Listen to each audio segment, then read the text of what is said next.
লোহাতকৈ শক্তিশালী বস্তু হ'ল জুই, যিয়ে লোহাকো গলাই দিব পাৰে। জুইতকৈ শক্তিশালী হ'ল পানী, যিয়ে জুইক নুমুৱাই দিব পাৰে। পানীতকৈ শক্তিশালী হ'ল মানুহ, যিয়ে পানীকো পান কৰিব পাৰে। মানুহতকৈ শক্তিশালী হ'ল মৃত্যু, যিয়ে মানুহক ধ্বংস কৰি দিব পাৰে।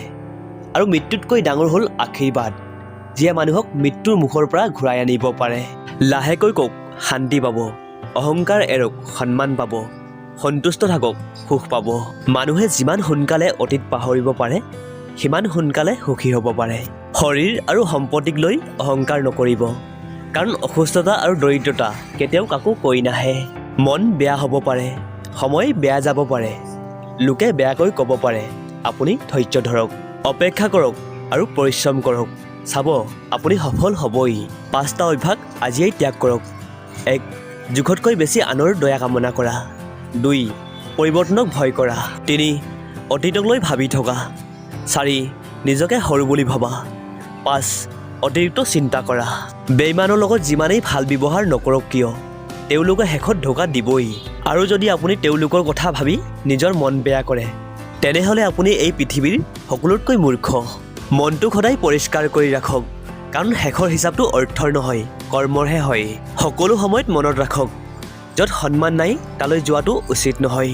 যিজন মানুহক সকলোতকৈ বেছি নিজৰ বুলি ভবা হয়, সেই মানুহজনেই সকলোতকৈ বেছি কষ্ট দিয়ে। এই 4টা বস্তু কেতিয়াও ঘূৰি নাহে। 1. ধনুৰ পৰা গুচি যোৱা কাঁড়।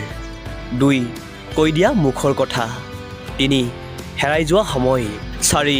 ভাঙি যোৱা বিশ্বাস। আপুনি নিজৰ কাৰণে যি কৰিব, সেইটো আপোনাৰ লগতেই গুচি যাব। আৰু আপুনি আনৰ কাৰণে যি কৰিব, সেইটো সকলোৰে মনত চিৰজীৱন থাকি যাব। ইচ্ছাবোৰ বৰ অদ্ভুত, পূৰণ হ'লে সলনি হৈ যায়, আৰু পূৰণ নহ'লে বৰ কষ্ট দিয়ে। 3জন মানুহৰ ঘৰত কেতিয়াও নাযাব। 1. যিজনে ডাঙৰ অপৰাধ কৰে। 2. যিজনে আপোনাক অপমান কৰি কথা কয়। 3. যিজনে মানুহক সন্মান নকৰে, নিজকে উচ্চ বুলি ভাবে। জীৱনত চতুৰ আৰু স্মাৰ্ট হ'ব গ'লে এই কামবোৰ অৱশ্যেই কৰিব। 1. ৰহস্যময়ী হোৱাৰ চেষ্টা কৰক। 2. যিকোনো পৰিস্থিতিক ভালদৰে পৰ্যবেক্ষণ কৰক। 3. নিজকে কণ্ট্ৰল কৰিবলৈ শিকক, যিকোনো পৰিস্থিতিতেই। কেতিয়া মনে মনে থাকিব লাগে আৰু কেতিয়া ক'ব লাগে, এটলিষ্ট সেইটো আয়ত্ব কৰিবলৈ শিকক। ভয় নকৰিব, সাহসী হ'বলৈ শিকক। সুখ শান্তি পাবলৈ হ'লে এই 3টা কাম কেতিয়াও নকৰিব। 1. বেছি আশা নকৰিব। 2. জীৱনত যি আছে তাক লৈ সন্তুষ্ট থাকক। 3. নাৰী ফান্দত কেতিয়াও নপৰিব।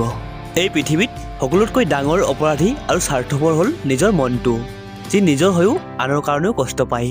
হঠাৎ ডাঙৰ লোক হ'লেও হঠাৎ ভদ্ৰলোক হোৱা নাযায়, কাৰণ ভদ্ৰতা হ'ল পৰিয়ালৰ শিক্ষা।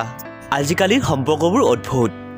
কথা পতা হয় ফোনত, দেখা হয় ভিডিঅ' কলত, আৰু অভিমান প্ৰকাশ কৰা হয় ষ্টেটাছত, আৰু সম্পৰ্ক শেষ হয় ব্লগত।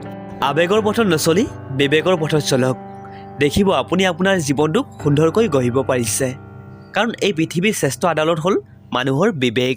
সমস্ত গুণ কম হৈ যায় কাৰোবাক আপোন কৰিবৰ বাবে, আৰু এটা দুখেই যথেষ্ট কাৰোবাক হেৰুৱাৰ কাৰণে।